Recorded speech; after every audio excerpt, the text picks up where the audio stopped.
Bagaimana uh, kalian bisa menyembah sesuatu yang tidak berwujud, berbentuk, berasa, dan lain-lain itu? Salam satu Tuhan. Para sahabat, dukung semua ya channel Densa News Muslim. Di like, di subscribe, di share sebanyak mungkin untuk supaya mencegah sahabat-sahabat kita di luar sana tidak terpengaruh terhadap pemurtadan. Ya kan. Jadi ini pemahaman yang memang kalau tidak bisa. Anda tidak bisa mengelak. Faktanya sekarang orang Kristen apa masih menjalankan hukum Taurat? Itu aja dulu. Ya, biar Anda menyanjung seperti apapun, apakah hukum Taurat masih berlaku untuk Kristen? Sedangkan di dalam 1 Korintus 15 nomor 56, kuasa dosa adalah hukum Taurat. Barang siapa menjalankan hukum Taurat berarti dia dikuasai dosa. Itu dalil. Jadi Anda mau pembenaran seperti apapun tidak bisa. Udah aku bilang Kristen itu anti Tuhan kan? Udah aku bilang. Dengan Bang Cuma tanya, lalu menjustis. Ini saya jelasin ya. Tuhan Yesus kan berkata, ya ada tertulis di Taurat, ya janganlah engkau membunuh. Kan gitu, betul? Ya, iya, kan? di Taurat itu jangan engkau membunuh. Tapi perintah itu dibatalkan kemudian. Tunggu. Janganlah engkau membunuh. Betul kan? Ada tertulis dalam Taurat, janganlah engkau membunuh. Tapi aku berkata kepadamu, barang siapa yang membenci saudaranya, lanjutkan. Itu ajarannya begitu. Bukan berarti itu Tauratnya sampah, bukan gitu. Artinya Tuhan ini kalau dulu hukumnya mata ganti mata, gigi ganti ucapan gigi. Yesus jangan Anda gabungkan dengan ucapan Paulus yang mengatakan Taurat sampah itu adalah Paulus. Yang mengatakan hukum Taurat itu adalah kuasa dosa adalah Paulus. Yesus tidak pernah mengatakan itu. Ya nggak apa-apa. Justru Yesus mengatakan lebih mudah langit dan bumi lenyap daripada setitik dari hukum Taurat itu dibatalkan. Itu pengakuan Yesus. Betul. Nah, kalau betul kenapa Anda menjadi Kristen? Aduh, Bang Cuma. Apa-apa harusnya deh. Anda itu menjadi praktisi Taurat. Kenapa menjadi Kristen? Kalau betul, kan lucu. Siapa yang mampu di dalam kehidupan menjalankan Taurat? Aduh, Tuhan sendiri mengatakan Ulangan 30 nomor 11. Gitu ya, akhi ya? Ulangan 30 ya. Bahwa Taurat itu mudah.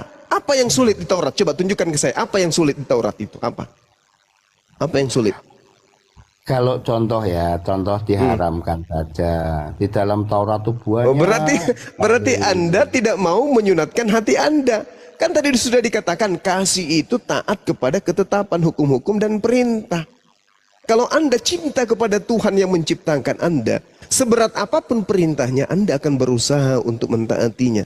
Tapi ini tidak, bukan berusaha mentaati, tapi berusaha menghilangkan segala perintah yang ada dalamnya. Filipi 2 nomor 15. Dengan matinya Yesus, maka dia telah membatalkan hukum Efesus 2 Mas, Bang. Efesus 2 nomor 15. Dengan matinya Yesus, dia telah membatalkan hukum Taurat beserta segala perintah-perintah yang ada di dalamnya. Jadi Kristen itu bukan lagi menjalankan perintah Tuhan. Makanya saya katakan Kristen itu anti Tuhan. Sekarang gini, perintah Tuhannya jangan membunuh. Ini perintah Tuhannya Abraham, jangan membunuh. Dibatalin. Lalu Paulus bikin perintah baru, jangan membunuh. Hari ini kalau Kristen tidak membunuh, bukan karena perintah dari Tuhannya Abraham, tapi karena Tuhannya yang bernama Paulus. Sekarang Anda tidak berzina. Tuhannya Bani Israel mengajarkan jangan kau berzina. Oke? Itu perintah Tuhannya Abraham, jangan kau berzina. Dibatalin Paulus. Lalu dia bikin perintah baru, jangan kau mencabuli, jangan engkau memburi, jangan engkau berzina. Kristen taat. Taat kepada siapa sekarang? Mereka tidak berzina, taat kepada siapa? Tuhannya Abraham atau Paulus? Kepada Paulus. Makanya Yesus mengatakan dalam Yohanes 8:44, iblislah yang menjadi bapakmu dan kamu mau melakukan keinginan-keinginan bapakmu. Kalau hari ini kamu tidak berzina, hari ini kau tidak mencuri, hari ini kau tidak merampok, hari ini kau tidak membunuh, itu bukan karena perintah dari Tuhannya Abraham yang kalian taati, tapi dari perintah Bapak Paulus. Bapak Paulus lah yang mengajarkan kalian jangan berzina, jangan merampok, jangan membunuh. Dialah yang Anda taati sekarang. Meskipun sama iramanya, Tuhannya Abraham, jangan membunuh. Paulus juga, jangan membunuh. Sayangnya, Tuhannya Abraham punya perintah dibatalkan oleh Paulus. Kemudian Paulus bikin perintah yang sama. Sekarang Kristen mentaati siapa? Paulus. Ya, Bang, cuma kan saya udah ngomong di depan. Saya Kristen. Ya, kalau ngadu-ngadu Al-Quran, ya kan disesatkan setan. Demikian juga Anda Muslim mencoba mengadu-ngadu Alkitab. Anda kan disesatkan iblis. Silakan Anda buka Al-Quran. Kita bahas. Silakan. Nggak boleh. Nggak boleh. Kenapa nggak boleh? Saya nggak boleh. Kenapa nggak bisa? Boleh, karena saya nggak beriman, nggak boleh.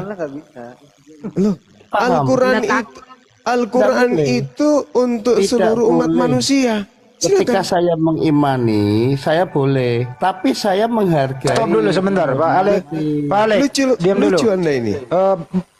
Bang Billy, tadi yang dijelaskan Bang Yuma itu, terutama di PL itu ada yang tidak masuk akal, ada yang menyalahi Bang Billy. Ya, yang disampaikan oleh Zuma itu sudah tepat seperti ajaran Musa, sudah tepat. Tidak ada yang tidak itu dia. tepat. Jadi Kira ada tadi Bang yang Billy, Bang Yuma merasa mengacak-acak Taurat itu tadi. Enggak ada yang diacak-acak. Nah itu. Apa yang disampaikan tentang konsep ketuhanan, tentang Torah itu sudah seperti yang diajarkan oleh Musa. Dengerin ya. Punya kitab nggak keberatan, kenapa Anda yang nggak punya, Anda yang keberatan? Karena dia doyan babi. Entar dulu Bang, Bunda. Tahan dulu Bunda. Tahan emosi Bunda. Tahan. benar dengan baik.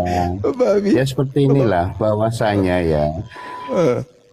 Tuhan atau Paulus pengajarannya tidak menghilangkan Taurat, tidak. Sekarang saya mau nanya ya, kita tidak dibilang menghilangkan. bahwasanya jangan membunuh, tapi Tuhan katakan ya kan di dalam pengajaran yang disampaikan rasul-rasulnya, engkau membenci aja sudah boleh. Iya, itu ajaran, itu bukan lagi ajaran Tuhan, Pak. Makanya Akhi Billy mengatakan Tuhan berfirman kepada Lukas itu nggak ada. Jadi Anda tidak membunuh itu, Anda tidak membunuh itu bukan lagi karena perintah Tuhan. Makanya Paulus mengatakan, akulah yang menjadi bapakmu. Paulus lo mengaku, akulah yang menjadi bapakmu. Jelas di dalam kitab saudara sendiri mengatakan begitu. Paulus ini mengatakan dengan sangat jelas, akulah yang menjadi bapakmu di dalam Yesus Kristus. Nah, lalu ada ayatnya enggak? ada. Jelas sekali dalam kitab saudara sendiri. Kenapa Anda tidak beriman kepada apanya? Apanya yang mana? Ayatnya? Ada di dalam kitabnya saudara sendiri mengatakan 1 Korintus 4:15. Iya, ayatnya mana? Anda baca. Sebab sekalipun kamu mempunyai beribu-beribu pendiri dalam Kristus, kamu tidak mempunyai banyak bapak, karena akulah yang dalam Yesus telah menjadi Paulus. Sebab akulah Paulus yang menjadi bapakmu. Sedangkan Yesus sendiri mengajarkan, apa sih ini? Bocil, diam dulu Cil. Diam dulu. Mana. Lanjut Guru Nah. Tadi Saya belum ngakak udah dari dulunya. Ngakak tapi kamu nggak kedengaran ngakak.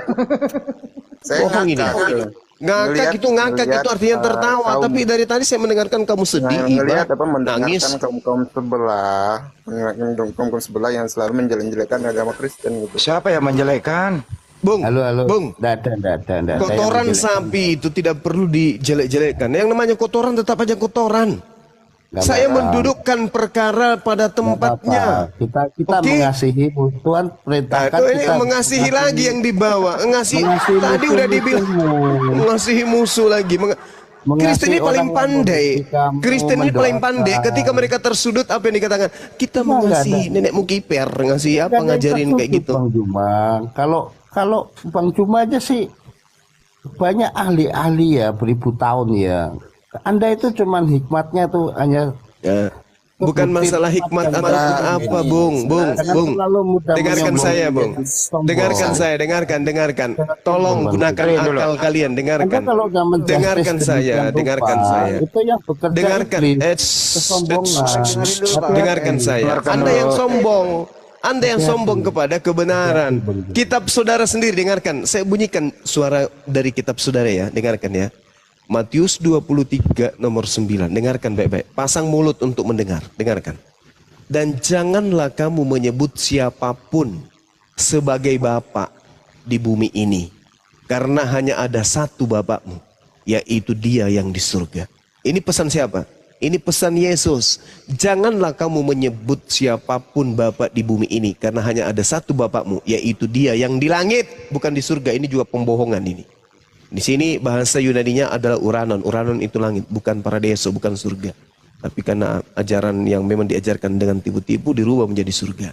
Jangan kau memanggil, jangan kau menyebut siapapun di atas muka bumi ini dengan panggilan Bapa, sebab hanya ada satu Bapakmu, yaitu yang ada di langit.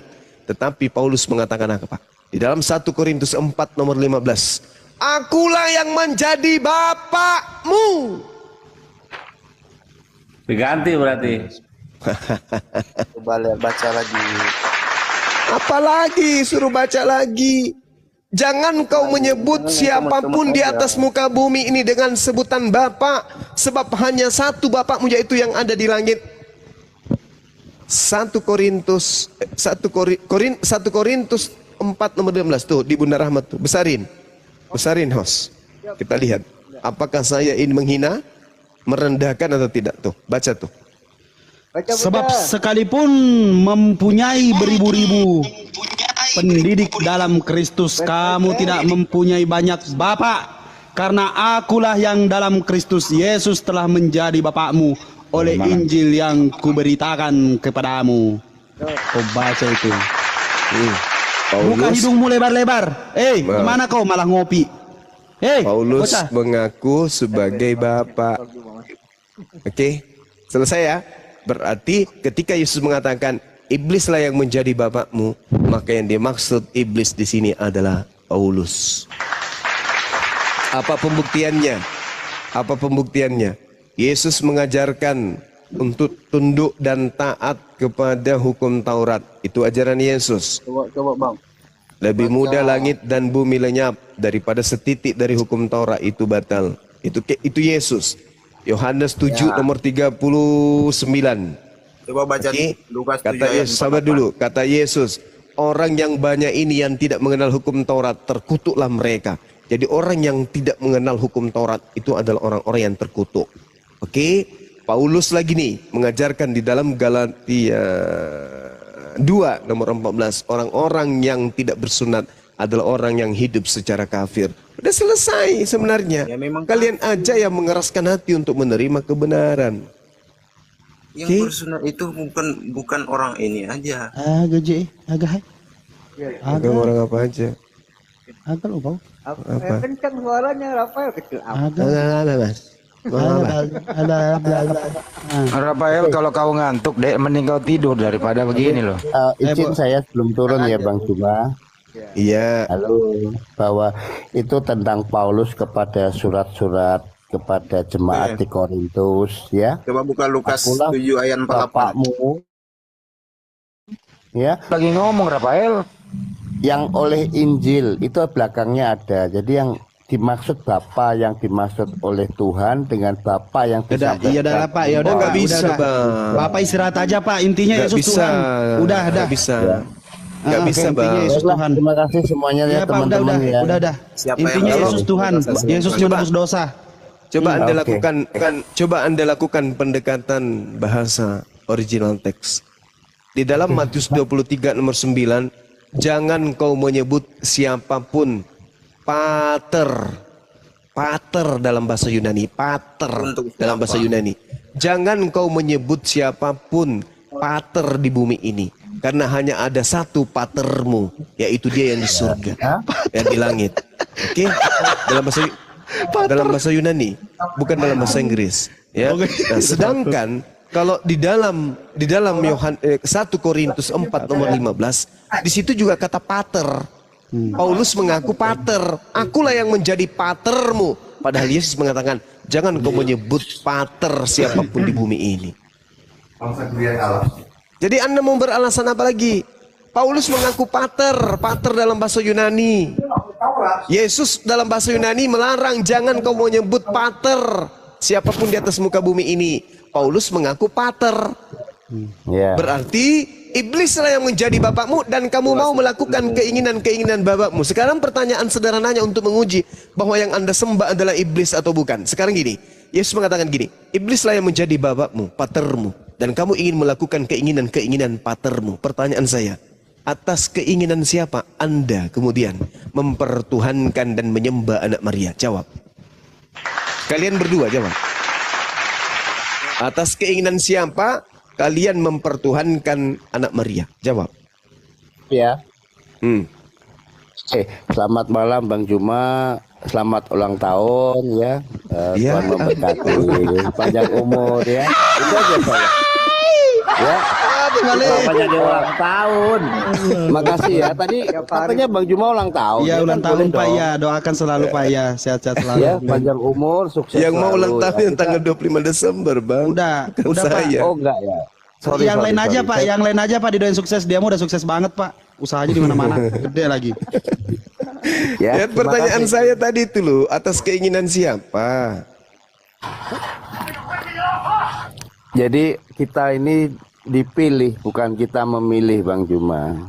Ya, tapi situ Pak. Iya Pak. Bahasa gereja lagi. Gini Pak, Allah yang intinya memilih kita. Ya, Anda tanya saya jawab. Paulus Pak, Paulus yang memilih Bapak, Paulus yang memilih Bapak. Karena harus ada Roh Kudus di dalam diri ini agar bisa memahami sesuatu yang tidak masuk akal. Ya udah Pak ya, sehat-sehat ya Pak ya. Intinya Yesus Tuhan. Iya Pak. Pokoknya Yesus Tuhan Pak. Lanjut Pak. Turun Pak.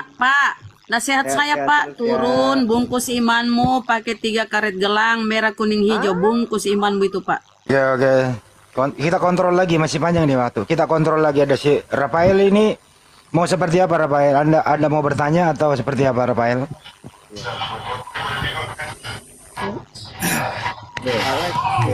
Rafael ingin mengatakan kan, Bapak?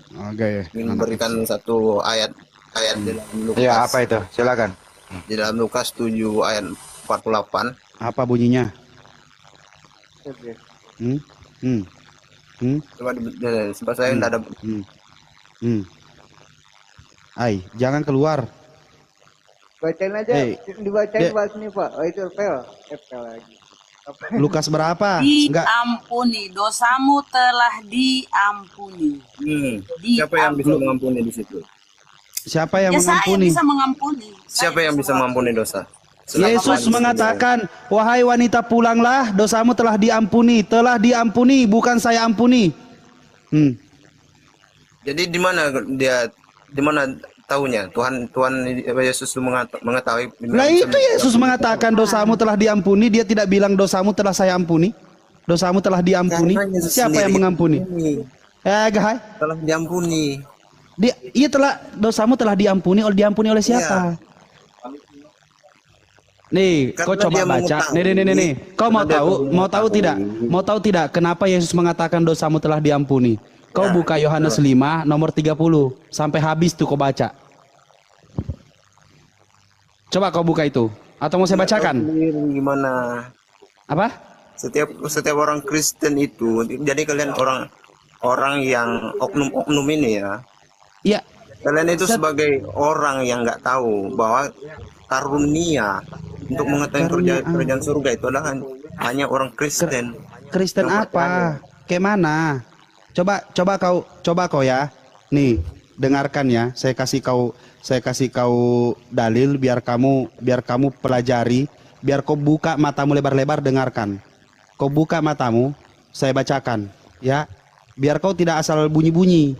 Bunyi-bunyi itu namanya, kalau kau naik di sini ketemu dengan Bang Zuma, kau harus atur itu tembolok dengan lidah kau itu biar nggak asal bunyi-bunyi. Itu namanya bunyi-bunyi itu. Nih, aku tidak dapat berbuat apa-apa dari diriku sendiri. Aku menghakimi sesuai dengan apa yang aku dengar. dan penghakimanku adil, sebab aku tidak menuruti kehendakku sendiri, melainkan kehendak Dia yang telah mengutus aku. Dia yang mengutus aku. Yesus utusan. Kenapa Yesus bisa menghakimi? Kapan Yesus menghakimi? Yohanes, dengar, Yohanes 5 nomor 26. Yesus bisa menghakimi, diberi kuasa untuk menghakimi, sebab Dia adalah anak manusia. Kalau Tuhan, dengar, kalau Dia Tuhan, Dia tidak diberi kuasa untuk menghakimi kalau Dia Tuhan. Karena Kenapa? Dia bisa menghakimi, Dia adalah Tuhan itu sendiri. Karena Dia Oh, nggak bisa. Baca dalilmu di dalam kitabmu. Dengarkan. Dengarkan, Dek, dengarkan. Muhammad bisa mengampuni Adik, dengarkan. Ini, Tuhanmu di dalam kitabmu sendiri diterangkan, Yesus Kristus bisa menghakimi sebab Yesus diberi kuasa kemudian. Diberi kuasa untuk apa? Untuk menghakimi. Kenapa Dia diberi kuasa? Karena Dia adalah anak manusia. Oke? Karena anak manusia itu artinya apa sebenarnya maksudnya? Anak manusia itu artinya anak ayam. Masih nanya, udah jelas-jelas anak manusia anak manusia. Anda tidak mengetahui, anak manusia itu ada menggantikan Adam sebagai manusia pertama. Ilmu dari mana? Dari mana? Kamu tidak mengetahui ilmu dari mana? Kamu tidak menyelami arti Alkitab bagaimana? Nah, sekarang kamu anak manusia atau anak ayam kamu ini? Anak manusia itu bukan. Berarti kamu juga Adam. Bukan pengertiannya. Berarti kau juga penggantinya Adam gitu. Anak manusia itu adalah anak manusia yang sempurna. Lihat sendiri. Kalau dia sempurna. Anak manusia, Yesus itu adalah manusia. Sebab dalam Alkitab tertulisan, sebelum Abraham ada, aku sudah ada. Coba cari. Dari mana Yesus tahu itu? Dari mana Yesus tahu kalau dia ada sebelum Abraham ada? Dari mana dia tahu? Kok ilmunya bagus? Kamu tahu sendiri kan? Kenapa ilmunya Yesus jauh hebat sekali? Sampai-sampai dia tahu bahwa dia ada sebelum Abraham ada. Kok Yesus ilmunya Yesus hebat sekali? Jikalau Yesus itu dari manusia, dia akan melawan. Tapi dia datang ke dunia adalah untuk mengampuni, untuk menyelamatkan orang manusia. Dengan cara menebus. Menebusnya dengan di kayu salib. Di mana? Ajaran dari mana itu nebus di kayu salib? Ajaran apa itu? Anda tidak membaca kan? Ajaran apa yang mengajarkan menebus di atas tiang salib? Ajaran apa? Di Alkitab sendiri. Anda tidak membaca kan? Iya, saya tanya ajaran apa? Di kitabmu itu kan banyak ada Kristen. ajaran ajaran Kristen, ajaran Alkitab. Yesus pernah mengajarkan enggak? Iya. Menebus dosa dengan cara dibunuh. Ditolak. Aku sudah ditolak, nanti kamu akan ditolak juga katanya kan? Ditolak sebagai apa dia? Dia ditolak sebagai apa? Dia ditolak sebagai penyelamat, sebagai Mesias. Sebagai Mesias. Mesias tahu enggak? Mesias Yesus itu apa? artinya apa sebenarnya? Dari mana? Enggak, saya tanya, kamu tahu enggak Mesias itu apa? Mesias itu Tuhan atau manusia? Tuhan yang menyelamatkan. Parah ini. Parah stadium 7 ini, Pak, stadium 7 susah untuk disobati. Arti kata Yesus itu dari bahasa Ibrani. Kalau dalam bahasa Latin apa artinya Yesus itu? Kalau dalam bahasa Latin? Enggak ada Latinnya, Bang. Ada. Bahasa Ibrani. Mana ada Yesus Ibrani? Ngarang. Kamu enggak tahu? Enggak tahu. Saya baru dengar kalau Yesus itu bahasa Ibrani. Cil. Turun, cuci kaki, minum obat cacing, tidur. Yesus itu turun, minum obat cacing, cuci kaki, tidur. Yesus dalam bahasa Yunani artinya apa? Enggak tahu. Yesus dalam bahasa Yunani artinya apa? Bukan artinya. Yesus itu dari bahasa Yunani, Yesus. Dan Yesus. Yesus. Iya, apa artinya? Allah wala quwata illa billah, agak sih Yesus. Apa artinya? Yesus itu dari bahasa Ibrani, Yeshua HaMashiach. Arti Yeshua HaMashiach itu artinya tahu tidak? Apa artinya? Tuhan yang menyelamatkan umatnya. Berarti kalau ada nama mengatasnamakan Tuhan, berarti dia Tuhan gitu. Itu bukan sejarah ini, Bang. Berarti Samuel Tuhan. Berarti Ismail Tuhan. Karena semuanya itu adalah nama-nama Tuhan, nama-nama yang dinisbahkan, disandarkan kepada Tuhan. Berarti mereka semua Tuhan gitu. Itu Ismail itu enggak ada kata Tuhannya di situ, Bang. Siapa bilang? Kamu ahli teologi. Nih Kristen di bawah nih. Nih dia nih. Nih ngancurin agama kalian nih. Nih dia Rafael nih. Nih, pokoknya diobrak-abrik nih ajaran lu nih sama si bocil nih. Jadi pokoknya hancur Kristen, hancur ajarannya. Rafael, Ismail itu artinya Tuhan mendengar. Shema, dengar. El itu Tuhan. Ismail. Shema Israel, Adonai Eloheinu, Adonai Ehad. Jadi bukan nggak ada bahasa, justru Ismail itu bahasa Ivri, bahasa Ibrani. Ismail itu. Ismail bukan Ismail. Itu Ismail bukan Ismail. Enggak ada. Kalau bahasa Ibrani Ismail. Apa aja itu? Isma artinya mendengar. El artinya Tuhan. Ismail, Tuhan mendengar. Nabi kami enggak ada namanya Ismail. Puhama. Emang Kristen punya nabi? Kristen punya nabi? Punya nabi. Enggak, saya tanya, emang Kristen punya nabi? Ya jelas. Punya Bileam. Luga Tambunan itulah nabi kalian. Jujur aja akui. Iya bang, nabi kami Luga. Tuhan kami itu berasal dari bangsa Yahudi. Bangsa dari batu. Tuhan kok punya bangsa dari suku Yahudi. Tuhan kamu gila. Tuhan itu adalah Tuhannya Abraham, Ishak dan Yakub. Iya, tapi dia bukan berbangsa dan tidak bertanah air. Dia mempunyai bangsa. Bangsa kesayangannya adalah Israel. Nah, nomor nicknya di KTP berapa? Nomor KTP-nya? Coba nih kayaknya mau dites urin nih dia nih. Terdaftar nggak tuh sama Dukcapil? Mau direhab nggak?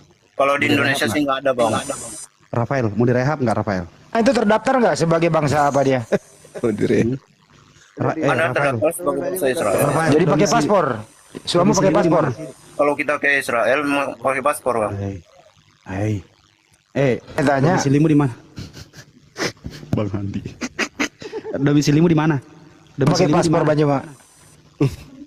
Domisilimu di mana Rafael? Ya, kalau domisili sih rahasia, Bang. Rahasia. Mau direhab nggak? Mau direhab nggak? Tes urin dulu yuk. Yuk. Tes urin dulu mau.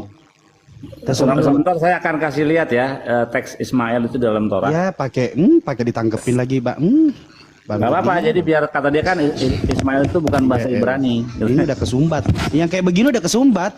Ini udah kesumbat ini. Kesumbat udah. Mampet udah. Udah nggak ketolong. Ketuhanan Israel itu namanya Yahweh. Saya yang sudah tidak bisa tertolong. Kabur. Siapa yang turunin? Nebel, ada yang mau disampaikan nggak Nebel?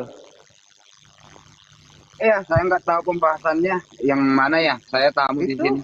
Tidak apa-apa, langsung aja. Pokoknya bengkokin aja yang udah lurus. Ya, kebetulan saya bukan seperti Ar-Rasyid gitu. Kenapa? Kenapa Anabel? Kebetulan saya tidak bisa membengkokkan yang lurus gitu. Yang mana yang sudah lurus? Yang Anda lurus apa yang bengkok yang Anda luruskan yang mana? Ya, kalau saya bilang lurus menurut Anda bengkok, ya mau gimana menyatukan persepsi kan? Yang mana yang lurus menurut Anda? Ya, kalau dia presisi lurus. Ketika dikatakan bahwasanya yang mati itu adalah manusia, apa yang mati itu adalah Tuhan, Anda mengatakan yang mati itu manusia, gimana ceritanya? Ya, itu kan persepsi dan perspektif masing-masing, Ar-Rasyid. Bukan persepsi, itu kan tertulis. Barang siapa di antara kalian yang memakan roti dan meminum cawan ini maka kita telah mengabarkan kematian Tuhan. Tuhan, kenapa kalian bilang yang mati itu manusia? Itu kan ada di kitab. Nah, ini yang kalian bengkokkan. Ketika sudah lurus mengatakan bahwasanya yang mati itu adalah Tuhan, kalian mengabarkan kematian Tuhan, malah kalian bilang bukan, itu yang mati manusia. Kayak mana? Iya, jadi yang mati itu Tuhan apa manusia? Atau enggak, Ar-Rasyid dulu lah berbicara biar saya ngomong. Ya enggak, saya nanya. Saya nanya, yang mati itu Tuhan apa manusia? Ya, yang mati itu sebetulnya bukan Tuhan ya, tetapi bukan Tuhan. Konsep dari kedagingannya. Salah berarti. Salah berarti. Salah itu kitab. Salah itu tulisannya. Yang makan roti dan meminum cawan itu maka kita telah memberitakan kematian Tuhan. Itu salah. Ya begini ya Rasid, apa yang kita sampaikan adalah implementasi dari pikiran. Jadi kalau kita berbicara ada pendengar, ada yang mendengar gitu. Jadi selesaikan dulu pembicaraan Anda baru saya ngomong gitu. Ya udah, coba jelaskan. Coba jelaskan apakah siapa yang paling benar, kamu apa kitabnya? Silakan. Jadi ini memang sudah pembahasan yang bolak-balik ya. Yesus itu hanyalah sebagai nama dalam kemanusiaan. Saya pun bisa bernama Yesus. Tetapi bagaimana karakter saya? Apakah sesuai dengan Tuhan Yesus? Tidak. Jadi Tuhan Yesus itu adalah Tuhan atau dalam arti pendekatannya sesembahan. Ya. Nah, Yesus nama yang menjadi manusia atau konsep kedagingan. Nah, Tuhan Yesus pernyataan Tuhan ke dalam manusia sebagai bentuk daging untuk menggenapi seluruh firman dan nubuatnya. Lalu? Loh.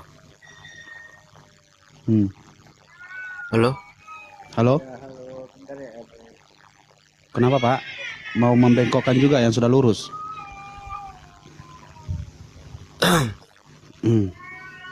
Bisa dengar suara saya? Kedengaran Pak? Jelas suaranya. Ini dari tadi yang dipertanyakan kok ketuhanan dari agama lain ya?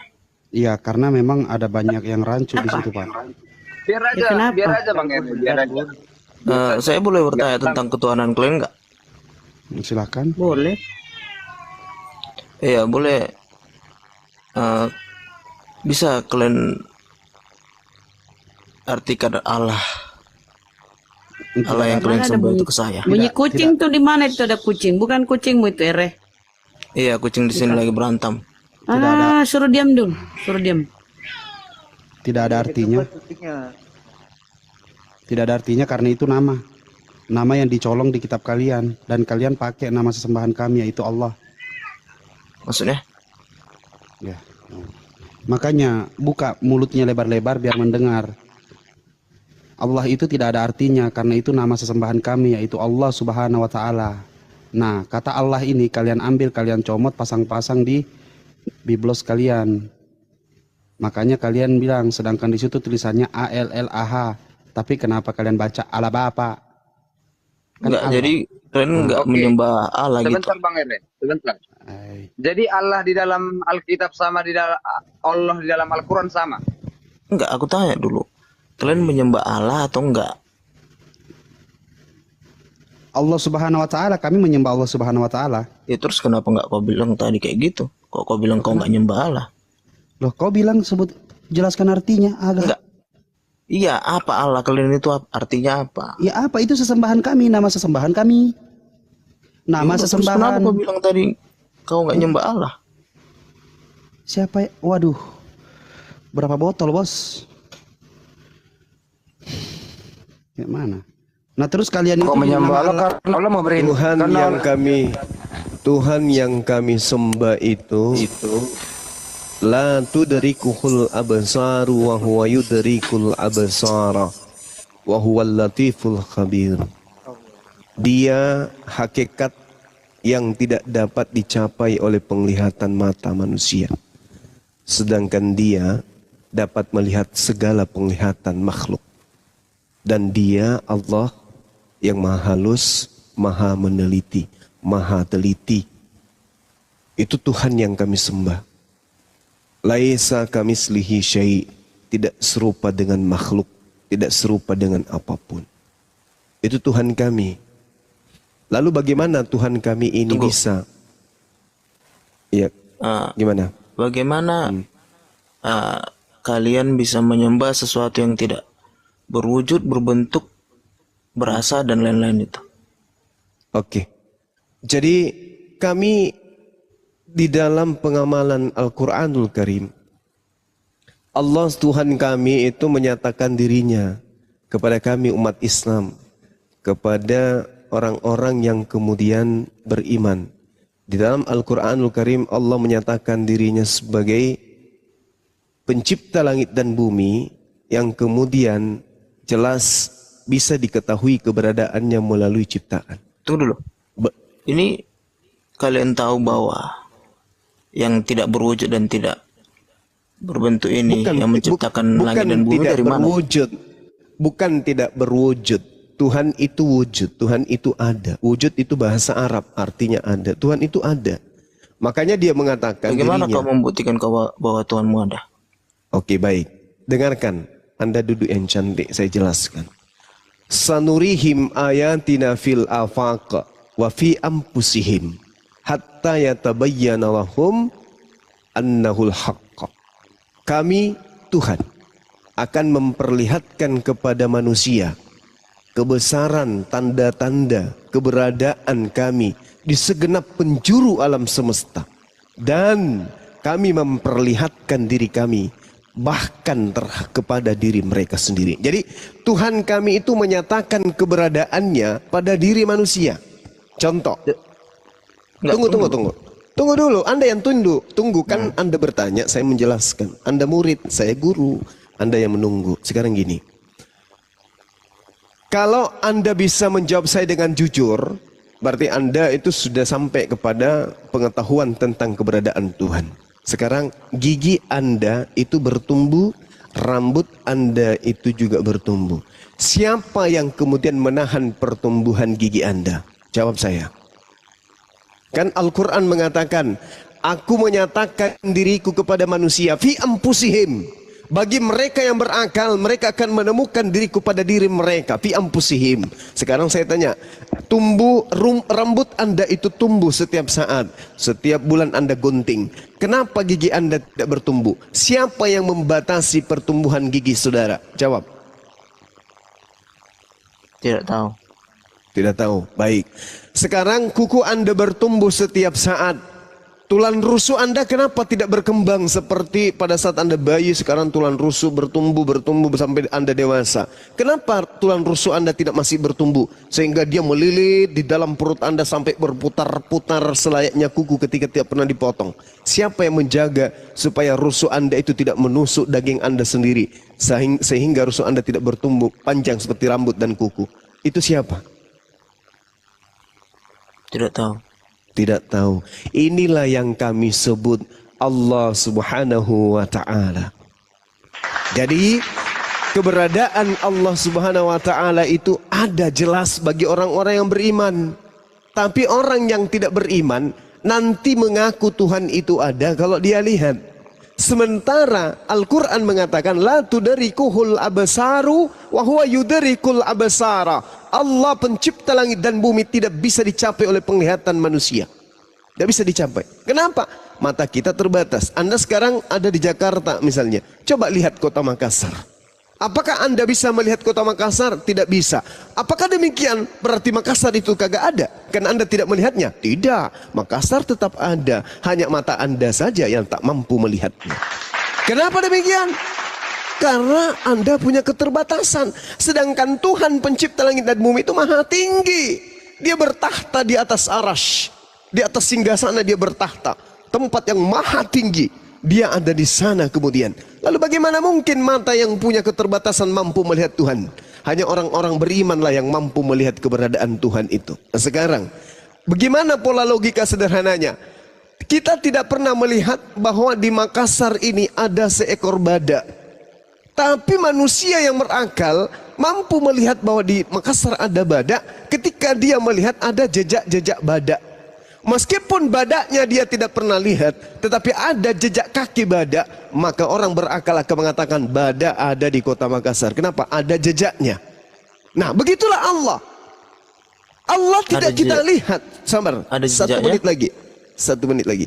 Allah tidak bisa dilihat, tetapi alam semesta ini adalah jejak keberadaannya. Kita ini adalah jejak keberadaannya. Adanya kita karena adanya yang menciptakan. Kalau yang menciptakan kita itu tidak ada, mustahil kita ada. Karena kita ada, maka otomatis penciptanya ada. Maka itulah yang kami imani, Sang Maha Suci yang lagi Maha Tinggi. Nah sekarang, apakah Tuhannya Bani Israel itu yang datang lebih dulu menyatakan diri kepada Abraham, Ishak dan Yakub itu berwujud, berbentuk? Tidak. Laisa kamitslihi syai'. Tuhan tidak serupa dengan makhluk. Yeremia 10 nomor 6, 2 Samuel 7:22. Pencipta langit dan bumi kita ini itu tidak sama dengan apapun. Maha tinggi, maha besar. Tidak sama dengan apapun. Sama di Al-Quran juga demikian. Sedangkan Tuhan Anda lahir brojol di kandang binatang. Beda kan? Beda kelas kan Tuhan kita? Maka Tuhan yang benar itu adalah Tuhan yang itu ada ada tiga. Ada Trinititas namanya. Tuhan Anda ada Tuhanku tiga. Allah Bapa, Yesus Kristus dan Roh Kudus. Berarti Tuhan Anda ada tiga. Trinitas apa Trinititas? Tadi bilangnya Trinititas. Ya, Trinititas. Apa itu? Atau Tritunggal juga bisa dibilang. Oke, berarti Tuhan Anda ada tiga. Ya, bukan tiga, tapi bukan 3 biji. Dong, kalau tapi itu ragu, jangan satu. Itu Tuhanku itu ibaratkan seperti pohon. Ada daun, buah, dan akar. Tapi pohon itu cuma satu gitu. Begitu. Wah, kacau ini orang. Tuhan samakan dengan pohon, gila. Di pohon itu, Bung, ada akar, ada kulit, ada kemudian batang, ada ranting, ada daun, ada apa lagi? Ada buah, ada bunga. Kok banyak kali Tuhan Anda? Daun, buah, dan akar. Nah, apakah bisa tiga-tiganya ini tanpa pelengkap batang? Bisa. Iya, batang itu ya akar. Beda akar dengan batang. Aduh, bahaya ini. Sekolah biologi di mana ini orang? Akar itu, batang itu dari mana? Buah dari mana? Iya. Kalau buah itu kan dari biji. Gitu susah banget jawabnya. Bisa. Makanya Tuhan mengatakan tidak serupa dengan apapun. Jadi Tuhan tidak bisa dianalogikan dengan pohon lah, dengan manusia lah, dengan apa. Nggak bisa. Betul. Keluaran 33 nomor 20, tidak ada orang yang bisa melihat Tuhan. Jadi kalau tidak ada yang melihat Tuhan, bagaimana kita bisa menjelaskan Tuhan itu kayak begini? Tuhan itu maha melihat. Tuhan itu maha mendengar. Tuhan itu maha perkasa. Gak bisa dikaitkan dengan logika. Seperti juga Tuhan kamu. Oh, salah. Tuhan Anda itu masuk logika. Coba sekarang begini. Sekarang begini. Coba mana buktinya bentuk Tuhanmu? Loh, kan udah dibilang. Kan sudah dibilang Tuhan itu ada, tapi kita tidak mampu kemudian menarasikan wujudnya seperti apa. Ya berarti itu tidak ada namanya. Loh, sekarang begini. Bisa enggak kamu bentuk akalmu seperti apa? Bentuk akalmu seperti apa? Dari tadi jawabanku tidak Saya tanya bentuk akalmu seperti apa? Saya tanya bentuk akalmu seperti apa? Ya tidak tahu. Sama seperti Tuhanmu itu, tidak tahu. Berarti akalmu nggak ada? Ya karena memang tidak bisa dilihat. Sekarang saya tanya, akalmu ada atau tidak ada? Tidak ada. Kamu tidak berakal berarti. Ya, sama seperti Tuhanmu tidak ada. Berarti saya berbicara dengan ayam dari tadi. Iya. Makhluk yang tak berakal ternyata. Menyembah ayam dari tadi ya, menyembah seseorang. Loh, ayam itu ada, ayam itu ada. Yang saya tanya ini Anda mengaku Anda tidak berakal. Berarti Anda ini hewan, betul? Ya berarti Anda juga mengaku bahwa Tuhanmu itu tidak ada ya. Lah, sekarang begini, fakta nih, fakta. Jangan emosi dulu. Fakta. Bahwa Tuhanmu tidak ada. Kan? Faktanya akalmu ada, betul? Nggak bisa kulihat. Tapi ada, betul? Ya, tidak ada karena tidak kulihat. Oh gitu. Jadi sekarang begini. Rasa manis itu ada atau tidak? Ada karena berasa. Kamu bisa lihat? Ya, tapi ada rasanya. Akalmu kamu merasakan ada atau tidak? Ya, tidak ada. Karena Kamu tidak punya. merasa kalau kamu punya akal? Enggak ada rasanya. Jadi yang kamu pakai berpikir ini apa? Dia udah ngaku kalau dia nggak punya akal. Jadi yang kamu pakai berpikir akal itu ini bisa apa? dirasakan. Hah? Jadi yang kamu Ya, pakai berpikir ini apa? Iya, akal bisa dirasakan. Akal bisa dirasakan. Manis bisa dirasakan. Bisa kamu tunjukkan rasa manis itu wujudnya seperti apa? Wujudnya ya rasa itu. Iya, seperti apa wujud rasa itu? Nggak perlu wujud. Kenapa nggak perlu? Wujudnya, ya rasa Anda itu wujudnya. Anda mengatakan wujud itu ada, artinya bisa dilihat, bisa diraba. Sekarang coba tunjukkan wujud manis itu kayak mana? Wujud itu ya rasa itu wujudnya. Nah, saya minta wujudnya. Ya rasa itu wujud dari asin itu. Dari manis. Nah sekarang begini, apakah kamu tidak merasakan adanya keseimbangan dalam kehidupan kita di alam semesta ini? Ada yang membuktikan bahwa itu. Saya tanya, apakah yang kamu diberikan oleh Allah? Apakah Anda tidak merasakan adanya keseimbangan di alam Ya, semesta saya ini? merasakan. Merasakan. Siapa yang mengadakan itu? Yang pasti bukan Tuhanmu. Lalu Tuhannya siapa? Pokoknya ada. Ya ada, itulah yang kami sembah. Itulah yang kami sembah. Tuhan pencipta langit dan bumi. Kenapa? Kalian nyembah alam. Yang kami sembah adalah yang menyatakan dirinya melalui alam semesta. Kan tadi ayatnya sudah kutunjukkan. Sanurihim ayatina fil afaq wa fi anfusihim. Kami akan memperlihatkan kepada mereka tanda-tanda kebesaran, keberadaan, kenyataan kami di segenap penjuru alam semesta. Tunggu dulu, nggak usah kau panjang kali lebar. Ayat kitabku mengatakan begitu, nggak bisa. Anda mau maksa untuk menolaknya silakan. Tapi agama Buddha juga mengakui bahwa penciptanya yang menciptakan bumi dan langit ini.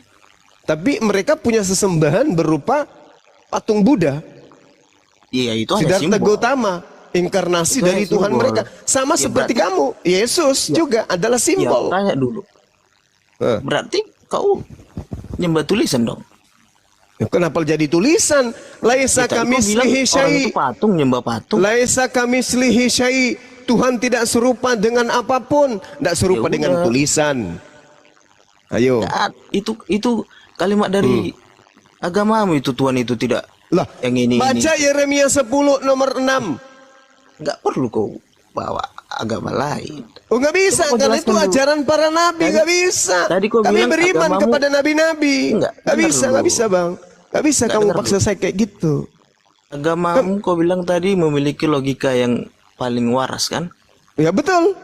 Ya. Sekarang Aku begini, tanya dari tadi alam mana? semesta, dengarkan, Coba dengarkan. logikakan. Alam, gimana? Gimana? Logikakan Tuhanmu itu, coba. Ada bisa kau? Bisa, sangat bisa. Kau Kan tadi, wujudkan, tadi Tuhanmu sama. dengarkan saya, Bung, dengarkan saya. Tuhan saya mengatakan kami akan memberikan tanda-tanda kebesaran kami pada kan diri. tertulis di agamamu atau kitabmu kan? Kamu kan minta Itu ke bukan agama saya, membuktikan. berarti menggunakan kitab saya, bukan kitabmu. Ya memang karena ketuhanan itu nggak bisa dilogikakan. Nah gimana sih? Dan ketuhanan itu punya kebenarannya masing-masing. Yesus itu masuk logikamu atau tidak? Yesus itu bahwa dia manusia, kemudian dia adalah masuk ciptaan. logikamu nggak? Susah kalau dialog tidak pakai akal. Masalahnya kamu sudah mengaku akalmu nggak ada. Itu kan saya udah kuralat. Cuman aku merasakan. Oh sudah kamu ralat. Kamu sudah ralat gitu. Bagian itu. Cuman Nah, ada sekarang rasa. ada rasa. Nah sekarang gini, saya juga merasakan keberadaan Tuhan saya. Enggak. Gak bisa itu. Loh, sekarang ketika saya tidur, yang menjaga denyut jantung saya siapa? Karena tubuh itu. Tubuh saya mampu menjaga denyut jantung? Iya, karena kan ada tubuh itu bekerja. Ya, yang membuat bekerja siapa? Saya kan lagi tidur, lagi nggak sadar. Ada. Siapa? Ada, tapi yang pasti bantuanmu. Siapa? Ada. Siapa? Ya memang nggak bisa dianalogikan dengan logika, udah aku bilang. Ya, gila, kau gila, udah kau turun, berarti. Udah aku aja. Kau hanya menolak Tuhan yang maha suci lagi maha tinggi. Kamu hanya menolak. Kamu gak ada ilmu, sayang. Kamu turun, kau ke gereja, udah yang ngomong udah 2 orang yang mau ngomong bahwa Tuhan itu di luar akal. Yang tadi kamu ke gereja, kamu di sana, ambil air cebo, ambil air 1 sendok, ya. Habis itu kau tidur. Minggu kau sembah lagi Tuhan kau itu. Enggak berakal. Dia nggak tahu kalau akalnya ada. Ya. Enable, silakan. Hoi.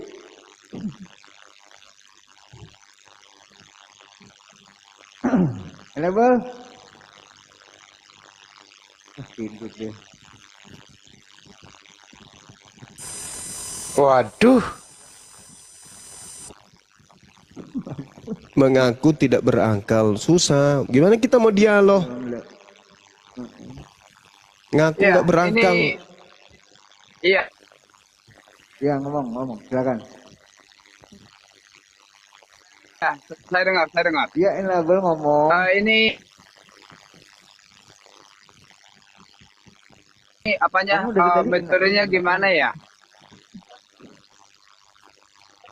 Ya udah ngomong dulu, silakan. Yesus itu bisa nggak dilogikakan, Bang, Ya, menurut silakan, saudara? Bang, silakan. Ini Dia metodenya dikandung 9 bulan, gimana? 2 arah atau 1 arah? dikandung 9 bulan, habis itu dia lahir, habis itu dia lapar, habis itu dia habis itu dia kemudian nenen, habis itu kemudian dia pipis, habis itu dia disunat, habis itu dia makan dan seterusnya. Itu masuk logika ndak Yesus ini kalau dilogikakan? Dengan keadaannya, dengan kodratnya dia kayak gitu, itu masuk logika nggak menurut saudara?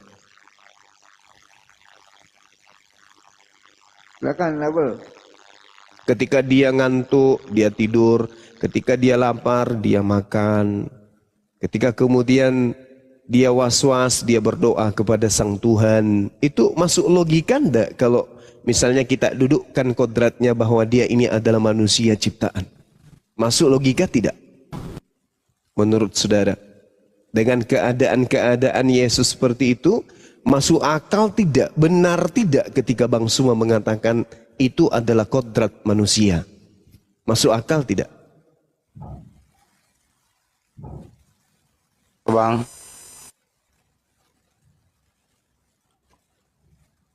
Masuk kandang. Masuk kandang. Iya, Sir, selamat pagi. Assalamualaikum warahmatullahi wabarakatuh. Waalaikumsalam. Iya, saya alhamdulillah Muslim. Saya hanya ingin berbicara sebentar sama Bang Suma. Bang Suma, semangat terus ya. Saya suka dialog Anda. Insya Allah. Terima kasih. Allah membalas kebaikan Anda dengan segala macam. Insya Allah barokah umur ya, barokah rezeki ya. Dan segalanya tentunya saya bersyukur bisa masuk di sini. Terima kasih rekan-rekan semuanya. Saya Ardiansah. Tolong diturunkan host. Saya hanya dulu, jangan turun dulu. Sebentar. Pak Ardiansah, satu pesan kami, Pak Ardiansah, kalau jual tanah warisan jangan lupakan kami ya. Insya Allah. Inggi saya nggak ada ilmu Pak, saya cuma ingin nonton saja gitu. Terima kasih Pak. Iya siap. Terima kasih Bang Juma. Terima kasih, semangat terus. Sama-sama Bang. Kedua Bang Ardiansah, kalau ingin jual tanah warisan itu Ibes Makelar Tanah, jadi hubungi Ibes saja ya. Siap Pak Bang, siap. Terima kasih ya host. Tolong diturunkan Os, nggak tahu caranya. Sehat terus ya Pak. Allah ya, terima kasih sama-sama.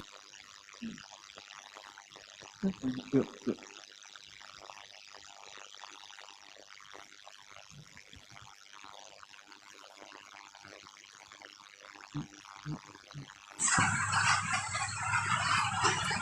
Turunin dulu gimana caranya? Turun. Pencet itunya. Coba. Pencet pojokannya. Cara pencet. Nggak ngerti gua. Ayo udah turun. Itu satu siapa tadi namanya? Jo, selamat malam Jo. Halo. Noise sekali Bang Handi. Makin nak bro, Bang Handi. Tumben-tumben. Chef Jaksel USA. Halo, assalamualaikum. Waalaikumsalam. Gimana Pak? Aduh, terima kasih nih dinaikin. Iya. Saya cuma mau bilang aja, ini Bang Zuma sangat viral loh di sini. Masya Allah. Saya ada pertemuan komunitas Indonesia di Amerika. Anak Masya Allah. teman saya ulang tahun, itu bapak-bapaknya gosipin Bang Zuma ini. Masya Allah. Sampai di sini loh. Saya nggak gimana cuman mereka tiba-tiba mereka kalian main TikTok iya Bang Zuma ya bla bla bla api dan semuanya. Masya Allah. Siap, terima kasih Akhi. Sehat-sehat selalu di sana ya. Iya, jadi meskipun Bang Zuma sering dijelek-jelekan tapi di sini sangat viral di Amerika. Masya Allah. Begitu aja kira-kira. Terima kasih saya udah dinaikin. Terima kasih diturunkan kembali. Di sana ya, di USA ya? Di USA. Iya, saya di dekat Washington DC, di NV. Oh, di Washington DC. Iya, oke. Di daerah mana, Pak? Saya di Virginia. Virginia. Oh, jauh Pak dari. Kita punya masjid Imam Center ya, selalu penuh dengan jamaah. Dan semua masjid-masjid di Amerika ini penuh dengan jamaah. Sholat maghrib penuh, subuh juga alhamdulillah. Masya Allah. Juga. Di ini aja Pak, waduh siapa ini yang noise sekali nih. Di screenshot aja Pak. Jadi kalau ada yang ngomongin Bang Zuma, tunjukin aja Bang Zuma ini maksudnya gitu. Iya, jadi kayak ya, Pak? Iya. Saya Bang Damain, terus bapak-bapak sinilah bapak-bapak teman-teman saya. Kita ngomongin ternyata mereka sering nonton Bang Zuma di sini. Ada 5 orang, 6 orang semuanya ada nonton. Masya Allah, siap. Sehat selalu ya Pak ya di sana ya Pak ya. Salam buat keluarga di sana. Semoga sehat selalu Pak. Sehat selalu. Dan di dekat rumah saya ini ada masjid penuh juga. Di Washington DC masjid penuh juga orang Islam. Terus masjid di Maryland penuh juga. Kalau di Virginia memang di sana banyak komunitas Muslim di sana karena semua perantau-perantau diarahkan ke sana. Kalau di daerah ini Pak, daerah apa? Daerah pemerintahan kan itu di Washington DC. Iya, daerah pemerintahan dan iya kalau di New York City beda lagi. Siapa Chef Jaksel? Penuh juga. Kenapa Pak? Iya, terima kasih. Di New York juga penuh juga, banyak teman. Iya, New York, tapi ada juga daerahnya. Saya lupa apa itu namanya. Di Queens. Dulu saya pernah nggak main ke sana. Siapa? Ya udah, terima kasih. Lanjut, saya turun. Siap, 86 Pak. Terima kasih. Sehat-sehat selalu. Assalamualaikum warahmatullahi wabarakatuh. Warahmatullahi wabarakatuh.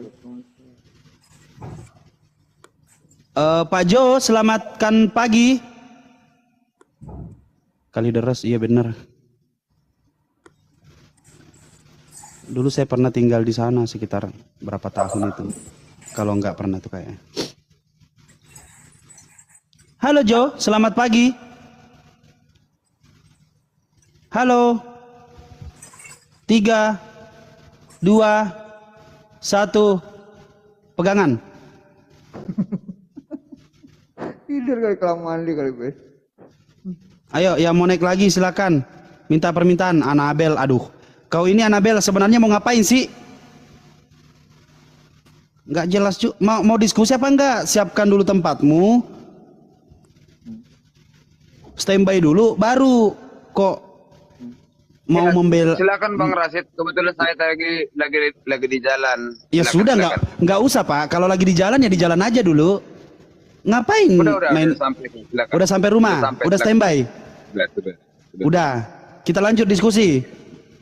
Ya, silakan. Ya udah, yang lahir itu Yesus apa manusia apa Tuhan? Balik lagi ke situ pertanyaannya. Balik lagi, pokoknya sampai Bapak ngakuin. Daripada pusing-pusing kemana-mana. Nah, yang lahir itu manusia apa Tuhan? Yang lahir manusia dengan kuasa. Nah kan Tuhan salah lagi kan? Di situ di Lukas mengatakan telah lahir bagimu Tuhan juru selamat di kota Daud. Ah elah. Kenapa salah? Yang lahir ya pasti manusia kan? Ya kan telah lahir bagimu Tuhan juru selamat di kota Daud katanya. Bapak ini suka melintir-melintir nih. Enggak, silakan. Dia mengatakan telah lahir bagimu Tuhan juru selamat di kota Daud. Bukan telah lahir manusia Tuhan di telah lahir manusia di juru selamat itu apa itulah. Dia mengatakan Tuhan, Pak. Iya, saya tahu. Jadi kan di situ dituliskan telah lahir. Berarti yang lahir itu apa? Berarti daging. Tuhan. Materi kan? Tuhan. Mau daging mau apa intinya dia Tuhan. Sebentar dulu. Lahir itu artinya natalitas. Berarti dia yang lahir kalau enggak binatang ya manusia itu aja. Itu yang pertama. Nah, masalahnya di situ dijelaskan telah lahir bagimu Tuhan juru selamat di kota Daud. Nah, itu. Jadi Tuhan melakukan penggenapan segala nubuatnya melalui Yesus yang dilahirkan. Sudah. Clear. Nah. Pak, silakan jelaskan Pak apa yang Bapak mau jelaskan. Kali aja ada yang mau dibengkokkan yang sudah lurus, Pak. Oke, ini saya dulu lah bertanya. Silakan. Bagaimana sih konsepnya atau proses perjalanan Nabi Muhammad dalam Isra Mi'raj ke langit ke-7? Kalau secara logika dengan akal dan nalar manusia tidak masuk akal. Silakan. Iya. Gurunda, monitor. Gurunda, Ustadz Alif. Pada diem semua. Ustadz Alif, pertanyaan beliau ini perjalanan dari Masjidil Haram ke Masjidil Aqsa lalu naik ke langit ke-7. Silakan Ustadz Alif.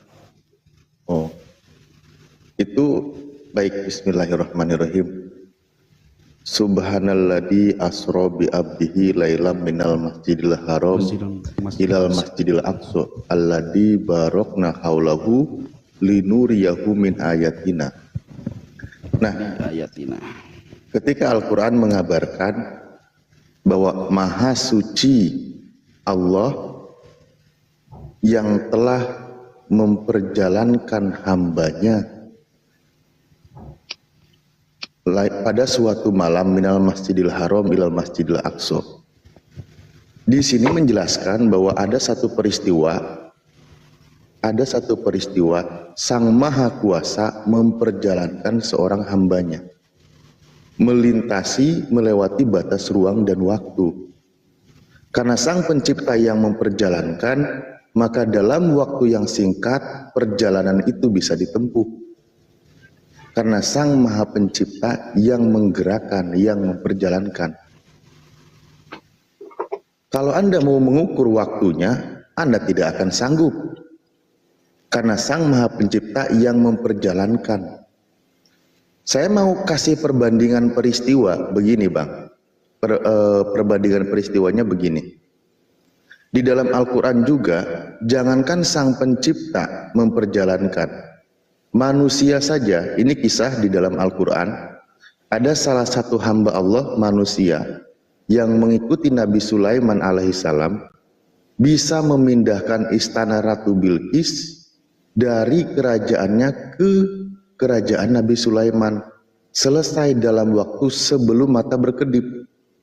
Kalau manusia saja bisa melakukan tindakan seperti itu, apalagi Sang Pencipta memperjalankan suatu hambanya dalam waktu satu malam melewati batas ruang dan waktu.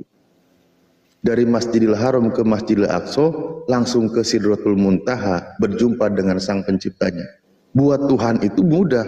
Makanya di situ dikatakan linuriyahu min ayatina, akan menunjukkan tanda-tanda kekuasaannya. Mudah bagi Tuhan menggerakkan seorang manusia dengan cara seperti itu. Manusia saja, manusia ciptaan Tuhan yang diberikan kelebihan bisa membedakan istana ratu dari negeri Saba ya, kerajaannya ke kerajaan Nabi Sulaiman dalam waktu singkat. Apalagi sang pencipta, tentu lebih mudah begitu memahaminya.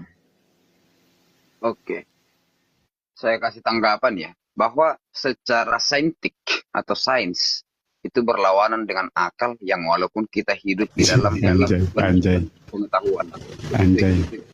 Kalau Anda menjelaskan tentang bagaimana Tuhan membawa dia dalam konsep kedagingannya atau materinya ke dalam langit ketujuh, itu sungguh tidak masuk akal. Bagaimana kecepatan, oke, kita buat cahaya itu 300 km per detik.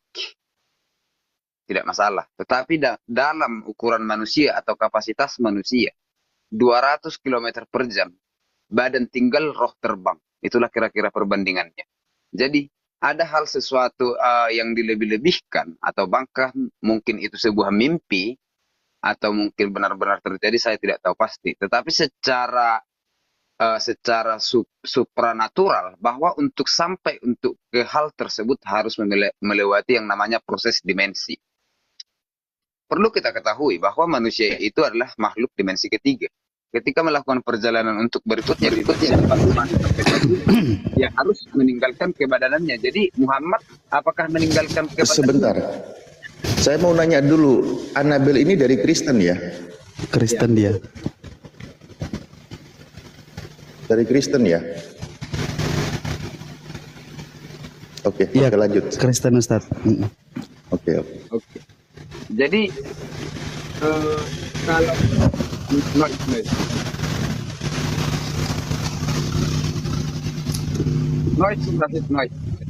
Ya, silakan. Udah enggak, Pak?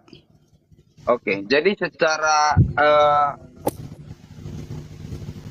kedagingan dan ke roh dan berdasarkan dunia manusia sekarang itu hal yang tidak masuk akal ketika Nabi Muhammad atau Muhammad membawakan kedagingannya ke dalam langit ketujuh itu. Karena menurut saya kalau itu hanya proses mimpi masuk akal. Kalau mungkin itu proses mimpi atau diambil dari filsafat Herodotus yang mengambil dimensi ketujuh atau langit ketujuh yang kemudian dikenalkan atau dibawa kembali oleh Aristoteles, ya betul bisa jadi. Tetapi bagi saya itu hal yang tidak masuk akal dan menjadi sebuah yang sekarang diperbincangkan.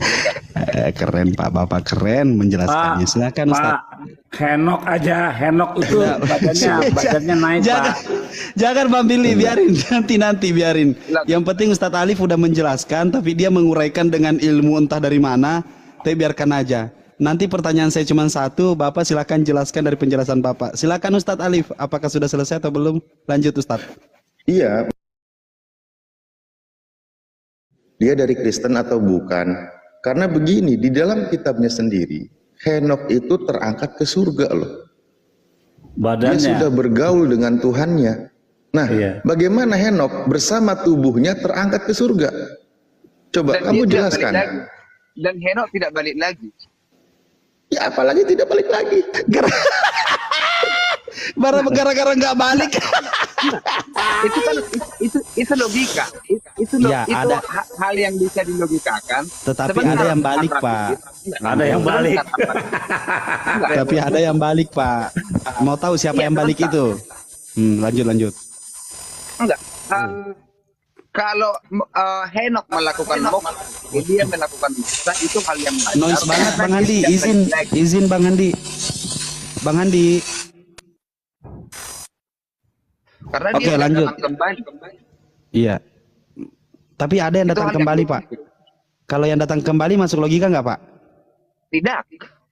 Oh gitu. Nah, kejebak. Gini Pak. Setelah dia berbicara kepada muridnya, maka terangkatlah ia ke sorga dan duduk di sebelah kanan Allah Bapa. Yang duduk di sebelah kanan Allah Bapa itu akan kembali menghakimi manusia. Bagaimana modelnya Pak? Lanjut sebagai Bapak. Iya. Enggak.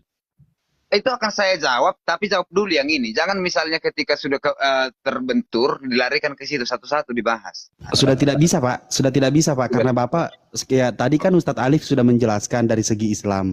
Nah, ketika Bapak membantah dengan segi akal Bapak yang sudah mempelajari tentang kecepatan dalam 300 km per detik, itu sangat luar biasa, bisa menghilangkan tubuhnya, bisa meninggalkan tubuhnya, jadi rohnya yang bergerak.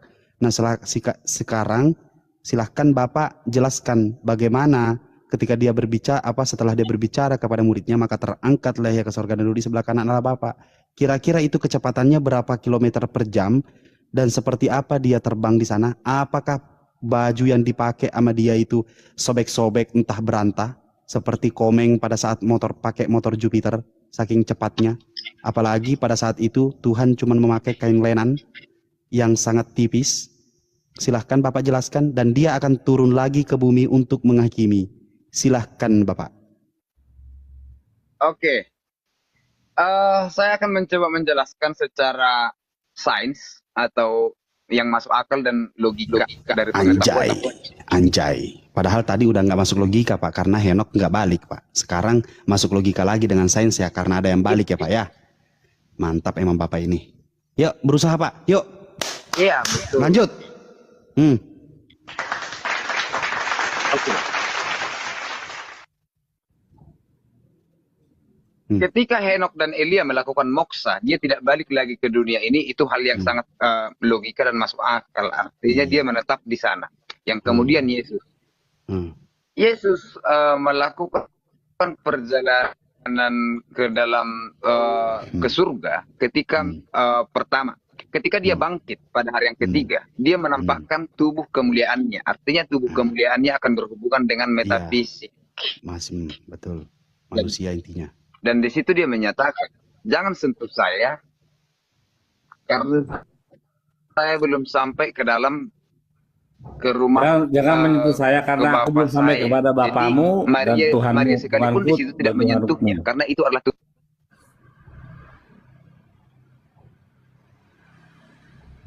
Jaringannya Pak, jaringannya yang tidak bisa. Saya lanjut. Bukan Pak, jaringannya dulu tolong, itu Roh Kudusnya lagi mengganggu kayaknya. Jaringannya Pak, cuman satu. Sekarang Bapak udah standby malah jaringannya begini. Kumaha? Oke.